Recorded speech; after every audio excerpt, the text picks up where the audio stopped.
বাচ্চাটার কি অবস্থা এটা আসলে আপনারা বুঝতে পারছেন যে এত গভীরে ছোট্ট মানে এটা তো 8 ইঞ্চি এখন হয়ে গিয়েছে 6 ইঞ্চি। তো এরকম 8 থেকে 6 ইঞ্চির একটা সুড়ঙ্গতে অনেক নিচে কতটুকু অক্সিজেন থাকে এটা আপনারা বুঝতে পারছেন। যদিও আমরা মানে ইজেক্টরের মাধ্যমে আমরা মানে ভেন্টিলেশন দিয়ে দিয়ে আমরা অক্সিজেন পৌঁছানোর ব্যবস্থা করেছি, বাট এটা কতটুকুই বা হতে পারে এটা একটা ইস্যু। তো এটা তো মানে সম্ভাবনা খুবই ক্ষীণ। তারপরেও অলমাইটি আল্লাহ যদি চান যে অবশ্যই অনেক কিছু সম্ভব, তবে সম্ভাবনা না না এটা তো যখন আমরা দেখেছি যে আমাদের সার্চ ভিশন ক্যামেরা যখন গিয়েছে, আমরা যখন আসছি, আসার পরে সার্চ ভিশন ক্যামেরা যখন আসছে, আসার পরে যখন দেখা হলো যে উপরে আপনার হচ্ছে মাটি পড়ে গেছে, যেটা তখনই স্থানীয় যারা ছিলেন তারাই বললেন যে আপনারা আসার আগে আবার আমাদের স্থানীয় যারা আছেন তারা আবার চেষ্টা করেছে। স্বাভাবিক, এটা একটা ইমোশনাল ইস্যু, চেষ্টাটা করবে এটাই স্বাভাবিক। কিন্তু আমরা যখন সার্চ ভিশন ক্যামেরা দিয়ে দেখলাম তখন কিন্তু মাটি পেয়েছি, মাটি এবং খড়কুটো, এটা সারা বাংলাদেশ দেখেছে। সুতরাং এখন আশাটা কতটুকু এটা আপনিও বুঝতে পারছেন, আমি বুঝতে পারছি। তবে আমরা আমরা সর্বোচ্চ চেষ্টা করব, আমরা ভিকটিম উদ্ধারের জন্য চেষ্টা করব। এটা অ্যালাইভ হোক আর ডেড হোক এটা আমাদের ইস্যু না, আমাদের ইস্যু হচ্ছে আমরা ভিকটিম উদ্ধার করবো।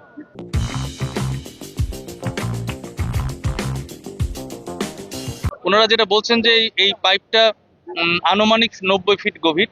তা 90 ফিট যদি হয়ে থাকে, হয়তো দীর্ঘকাল যেহেতু পাইপ ছিল না, আশা করছি যে হয়তো মাটি ভরাট হয়ে হয়ে এই 90 ফিটটা একটু ছোট হয়েছে।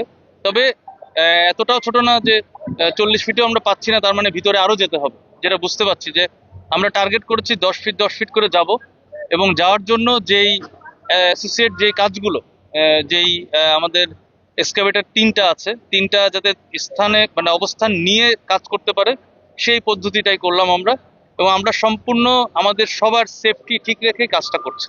কত সময় লাগতে পারে লক্ষ্যে পৌঁছতে? আমরা আসলে বলতে পারছি না, কারণ আমরা এখন ওই 10 ফিট 10 ফিট করে দেখবো, কারণ আমরা 40 ফিট এট স্টেজ গিয়েছি, আপনারা দেখেছেন। এট স্টেজ আমরা 40 ফিট যেয়ে আমরা পেলাম না। সুতরাং আমরা ধারণা করছি যে আরো 10 ফিট যেয়ে দেখবো যে কি পরিস্থিতি। তারপরে হয়তো আমরা একটু ম্যানুয়ালিও আমরা ট্রাই করব, যাতে মাটি চারিপাশ থেকে ধসে না পড়ে। এটার জন্য একটু দেরি হচ্ছে। দেখুন, অলরেডি কিন্তু আমরা অনেক সাবধানতা অবলম্বন করে কাজটা করেছি, এবং ভাইব্রেশনের যে ইস্যুটা আসছে সেটা কিন্তু এর থেকে আরো হেভি হেভি জিনিস ছিল, যেগুলো মানে আমরা দূরে থেকে ব্যবস্থা করেছি। মানে আপনি দেখবেন যে যেই সাইট তার থেকে অন্তত 10 ন্যূনতম 10-15 ফিট দূরে আমাদের এই এক্সকাভেটর গুলো থাকছে। তবে এটা মানে এটার অবশ্যই সম্ভাবনা হতে পারে যে যেহেতু ওখানে পাইপই নেই, মানে ওই গর্ত যেটা ছিল সেখান থেকে কিন্তু পাইপটা উঠে গিয়েছে। সুতরাং এরকম ঘটনা ভাইব্রেশন ছাড়াও হতে পারে, যে একটা মাটির হালকা চাপ পেলেও সেটা এটা কাভার হয়ে যেতে পারে ওই গর্তটা।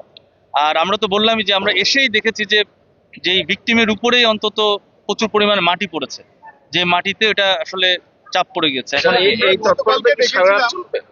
আমরা চেষ্টা করতে থাকবো, যদি মানে আমরা একের পর এক দেখি, 10 ফিট আগে যেয়ে দেখবো, তারপরে আবার 10 ফিট দেখবো, চেষ্টা করতে করতে যদি আমরা মানে আমরা সর্বোচ্চ চেষ্টা করি।